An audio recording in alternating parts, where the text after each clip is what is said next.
अगर आप आज से कुछ वर्ष पीछे चले तो 2011 में मैं इसी खरौली में आया था। खरौली में आया था तो मैं घर घर गया था, घर घर जाकर के समस्याओं को जाना था। और हमें याद है कि जनरल निषाद जी यहाँ है या नहीं है, बैठे कि नहीं बैठे हैं। जब मैं उनके दरवाजे पहुंचा तो कुछ लोग वहां इकट्ठा हो गए। उन्होंने कहा कि मंत्री जी, यहाँ पर गंगा के पुल की बात और लड़ाई इस क्षेत्र की जनता पिछले 15 साल से कर रही है। हर बार विधायक का जो चुनाव लड़ता है वो आता है, जनता को उम्मीद दिखाता है, जनता को सपने दिखाता है, नारियल फोड़ता है, जीत जाता है तो भी खरौली में कभी पुल बनवाने नहीं आता। और पुल बनवाने तो छोड़ दीजिए, दोबारा कभी खरौली पलट कर शकल दिखाने नहीं आता। ये दुख और दर्द है संचार की विधानसभा का। उस समय भी हमने लोगों से कहा था कि मनोज पांडे जो कहते हैं वो करते हैं।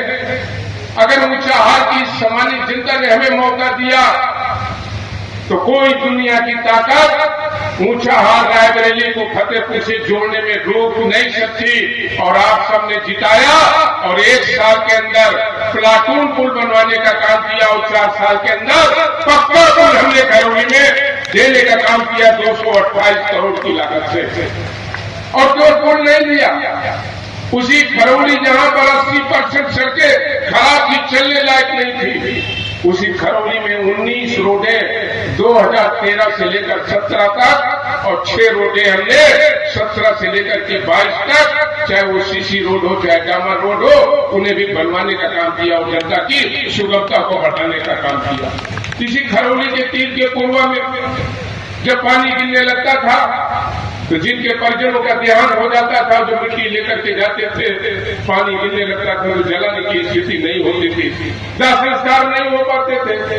लोगों ने मांग किया, हमने कहा निश्चित रूप से खरौली में भी एक 100 गृह केंद्र बनाने का काम करेंगे और उसको बनवा करके देने का काम, जनता को समर्पित करने का काम हमने किया। जब जो वादा किया उसको करने का काम किया। आज हम जानते हैं हम प्रहलादपुर जो कंदरामा का एक मजरा है जहां इस रोड का हम आज शिलान्यास करने जा रहे हैं। और आपकी भी जानकारी में देना जरूरी है, ये रोड पहले वाली रोड नहीं बनने जा रही है। ये रोड डबल लेन बनेगी, जैसे रायबरेली से प्रयागराज रोड बनी है उस तरीके से हाट मिक्स प्लांट से चौड़ी रोड बनने जा रही है। अब जब आप खरौली से पैदल मारेंगे तो आप अपने आप ऊंचाहार चौराहे पहुंचने का काम करेंगे, वो रोड बनवाने जा रहे हैं। ये रोड चौड़ी भी होने जा रही है तो पटरी भी बनने जा रही है।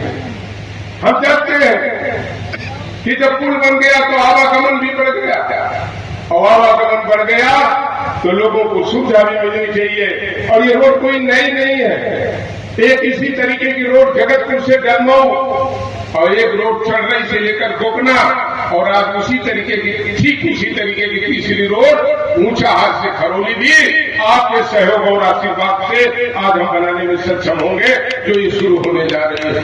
हम तो धन्यवाद देंगे, ऊंचाहार की सभी पारिवारिक जनता को भी धन्यवाद देना चाहते हैं। अगर आज हम ये काम करा पा रहे हैं तो मैं सौगंध से कहता हूं, गंगा जी के किनारे खड़ा हूं, मैं कभी न कर पाता जब ये परिवार रूपी ऊंचाहार की जनता अपने भाई मनोज पांडे के साथ एक पिता एक भाई एक साथी के रूप में खड़ी होकर के मदद न करने का काम करती, तो बताओ हम खरौली की रोड कैसे बनवा पाते। अगर आज ये बन रही है तो इसका कोई धन्यवाद और आभार का कोई भी भूतक है और कोई उसके लिए उत्तरदायी है तो हमारी ऊंचाहार की हमारी जनता है, जिसके आशीर्वाद और ताकत के कारण मनोज पांडे विधायक बनते हैं और ऊंचाहार की जनता की सेवा कर पाते हैं।